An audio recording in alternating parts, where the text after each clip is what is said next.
Going over what I was going to say in my head because my high school theater teacher is here, so I was like super nervous about fucking it up. So I was outside, and I guess my purse kind of like caught on the bottom of my skirt. You know what I'm talking about, right? Caught on the bottom of my skirt, and I had my skirt up. And my mom comes outside, and she's like, honey, everyone can see your underwear. I was like, oh, well, at least y'all know I'm wearing it today. I don't usually do that. So anyways, how is everyone tonight? We're doing good? Woo! I heard a woo! Woo! That's my favorite response. This is my favorite response to how you're doing because you can always tell which girls in the audience love anal. And I know, that's a... No, hear me out, all right? There's always that group of girls at the bar who's sitting wearing like cowboy boots and cowboy hats, and before every shot they're like, woo, right? Yeah, no. And there's actually a lot of science behind it because whenever somebody's like, how you doing? I'm like, yeah. Not that that's any more of like a rational response to that question. Crowd participation. And I'm like, yeah, right? But after a few drinks, I'm like, woo!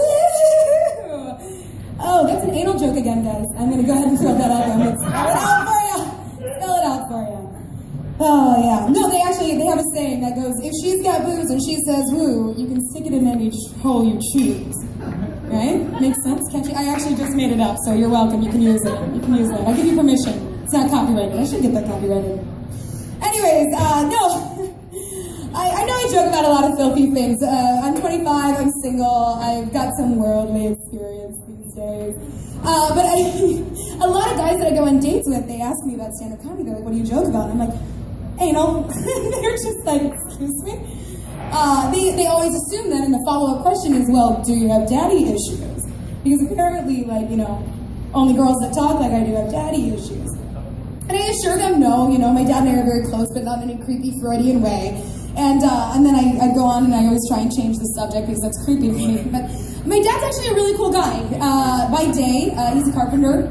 He's great with his hands, builds a lot of things. He taught me how to build my own furniture, that kind of stuff. And then for his hobby, he's a magician. So my dad's a lot like Jesus. A lot like Jesus. He's great at parties, a card trick here, and I'm like, Daddy, I'm out of wine. And then all of a sudden there's more of it. I think he goes to the store, but nonetheless, more wine appears. That's all that matters. He takes care of me. I've been single for a while, and I'm like a perpetual state of singledom. Like it's kind of a thing. It's my mantra. Just like show up to every wedding alone. I'm like, oh, who'd you bring? I'm like, Jim Beam. Just hanging out to get drunk. That's what I do. I'm in so many weddings. It's stupid. The next 5 weekends are weddings. I'm in them. Do you know how expensive it is to get your makeup done? I'm on a tangent. Anyway, so, now, you know what? Now I'm actually uncomfortable thinking about that whole situation. I was talking about anal, and then 30 seconds later I was talking about my dad. Like, that makes me really uncomfortable. Yeah, no. Confession time.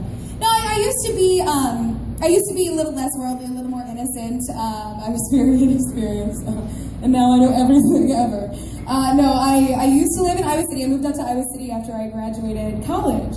And it's, of course, a party town, everyone drinks all the time, everyone's sleeping with everyone. I was not, because I have no game. I had a friend with benefits. By the way, I am on the market for a new friend with benefits. I'm now accepting applications. Just so you do know, you must provide your own benefits package. Yeah, okay.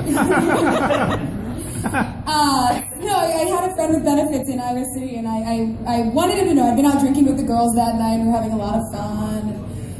Slinging him back, and I wanted him to know that he could probably invite me over, and I'd probably say yes, but I have no game, I have no moves, but I was attempting to sext him, trying to be sexy, trying to say things. And I wanted to let him know that I was a little bit fucked up, I'm drunk. I'm drunk, call me. I'll be over at 3:45 when my Uber gets here. It's the late night stuff that counts, it's true love then, No, I wanted him to let him know that I was a little bit fucked up. Has anyone else ever been betrayed by autocorrect? If nobody's raising their hand, you're all fucking liars. Does anybody want to share their autocorrect fail? Yeah? Andrew? You don't want to share? You've already spoken in front of the crowd. They're already looking at you. You might as well talk. No, we're all already staring at you. Everyone's staring at Andrew. Hi, Andrew. No, it's a stress to remember it. It's a stress to remember now. No, the most common one I get at shows when I ask that question is ducking. Everyone's like, never have I ever meant ducking. My favorite is I sent a dock pic, and I was like, oh, just like the ocean side of a pier or something. Anyways, autocorrect failed me epically. and I meant to tell him that I was a little bit fucked up, and my phone corrected it to butt fucked up, which, you know, he saw as an invitation, naturally, because opportunist that he was, men opportunists all the time. I said I'm a little butt fucked up, and I didn't realize that I'd made the mistake until much later that night when I'm finally over it, 3:46 in the morning, and the reverse cowgirl turned into an angry bull ride. You know what I'm talking about? You guys know what I'm talking. I know you know what I'm talking about. Things happen. Things happen in the bedroom. There are little slip-ups, whatever. He's having to be intentional. Word to the wise, gentlemen, do not surprise your woman with that. Maybe have a conversation about it first. Maybe be very clear about where you want to put that.